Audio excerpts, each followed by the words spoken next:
Mga pangyayaring hanggang sa kasalukuyan ay umaataw dahil sa mga kapusukan ng mga kabataan. Isa sa mga suliranin na hinaharap ng mga tao dito sa Pilipinas ay ang teenage pregnancy.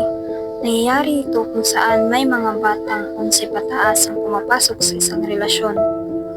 At dahil sa kawalan ng kalaman tungkol dito, nakakagawa ng maling bagay, kaya ang iba ay pinalaglag na lang ang bata. Isa rin sa mga dahilan ay ang panggagahasa, kaya mas dumadami ang populasyon na naghihirap. Bilang isang kabataan, bago papasok sa isang bagay, ito muna ay pag-isipan at mag-focus sa magpapaunlad sa atin.